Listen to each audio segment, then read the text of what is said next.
کہتے ہیں کسی جگہ ایک شخص رہتا تھا جس کے 3 بیٹے تھے۔ اس شخص نے ان تینوں بیٹوں کے نام عبداللہ رکھے ہوئے تھے۔ دن گزرتے رہے حتیٰ کہ اسے مرض الموت نے آن لیا۔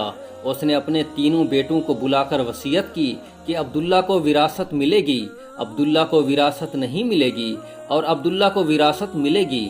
اس کے ساتھ ہی اس کی روح قبض ہو گئی۔ یہ خود تو فوت ہو گیا مگر اپنے بیٹوں کو حیرت میں ڈال گیا کہ کیسے فیصلہ کریں، کن 2 عبداللہ کو وراثت ملے گی اور کس ایک کو نہیں ملے گی۔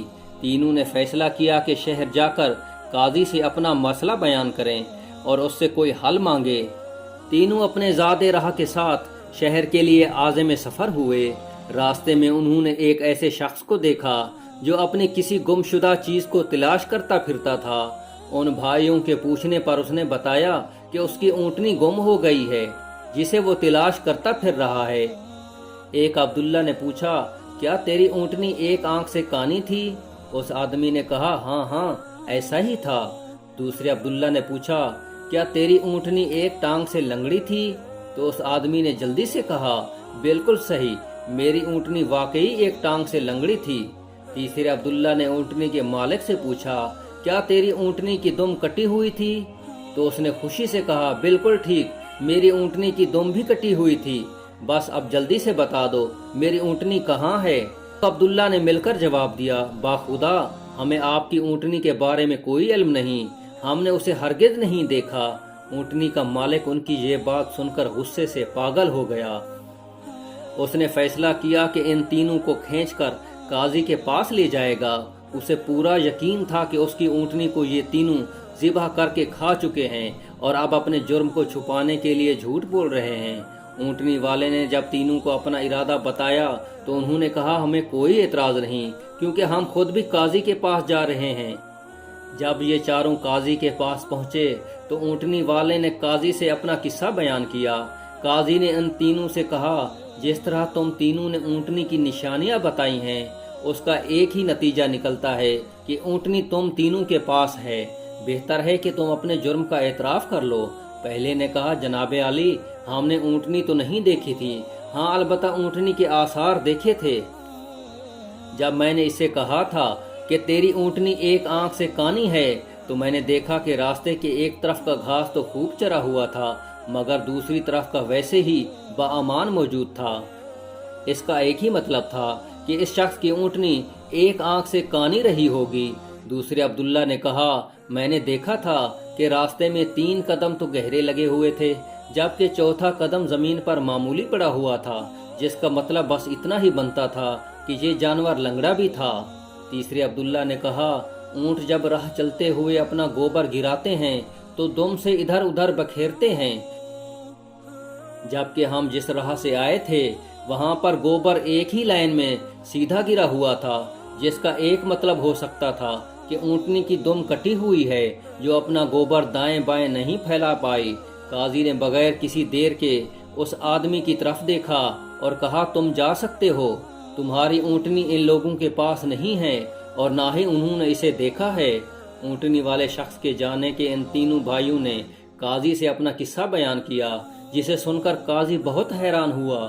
ان تینوں سے کہا، تم آج کی رات مہمان خانے میں ٹھہرو، میں کل تمہیں سوچ کر کوئی حل بتاؤں گا۔ یہ تینوں مہمان خانے میں جا کر ٹھہرے تو انہوں نے محسوس کیا کہ ان کی نگرانی کی جا رہی ہے۔ کچھ دیر کے بعد ان کے لیے کھانا لایا گیا جو گوشت کے پکے ہوئے سالن اور روٹیوں پر مشتمل تھا۔ پہلے نے کھانے کو دیکھتے ہی کہا، یہ سالن کتے کے گوشت کا بنا ہوا ہے۔ دوسرے نے کہا، روٹیاں جس عورت نے پکائی ہیں وہ حمل کے ساتھ اور پورے دنوں سے ہے۔ تیسرے نے کہا، یہ قاضی حرام کی اولاد ہے۔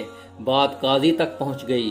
اس نے تینوں کو دوسرے دن اپنی عدالت میں طلب کر لیا اور تینوں سے مخاطب ہو کر کہا، تم میں سے کس نے کہا تھا یہ کتے کا گوشت پکا ہوا ہے؟ پہلا بولا، میں نے کہا تھا۔ قاضی نے باورچی کو بلا کر پوچھا تو اس نے اعتراف کیا کہ پکانے کے لیے کچھ نہیں تھا، تو اس کو شرارت سوجھی اور اس نے کتا مار کر اس کا گوشت پکایا اور ان کو کھانے کے لیے بھجوا دیا۔ قاضی نے پہلے سے پوچھا، تمہیں کیسے پتا چلا یہ گوشت کتے کا ہے؟ تو اس نے بتایا، گائے، بکری یا اونٹ کے گوشت کے نیچے چربی لگی ہوتی ہے، جبکہ یہ سارا چربی نما تھا۔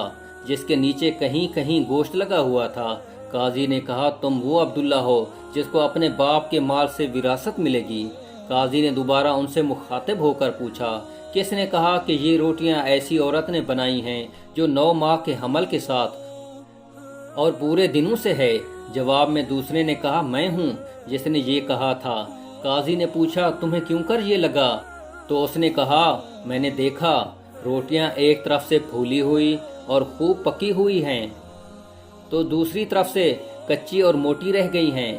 میں نے اس سے یہی اخذ کیا کہ روٹیاں بنانے والی ایسی خاتون ہے جس سے تکلیف کے مارے زیادہ جھکا نہیں جا رہا اور وہ سامنے کی چیز بھی نہیں دیکھ پا رہی، جس کا مطلب یہی بنتا تھا کہ عورت حاملہ ہے اور روٹیاں بنانے میں تکلیف محسوس کرتی رہی ہے۔ قاضی نے اس دوسرے سے بھی کہا کہ تم وہ عبداللہ ہو جسے اس کے باپ کے ترکہ سے وراثت میں حصہ ملے گا۔ پھر قاضی نے تینوں سے مخاطب ہو کر پوچھا یہ کس نے کہا تھا کہ میں ولد الحرام ہوں؟ تیسرے نے جواب دیا کہ یہ میں نے کہا تھا۔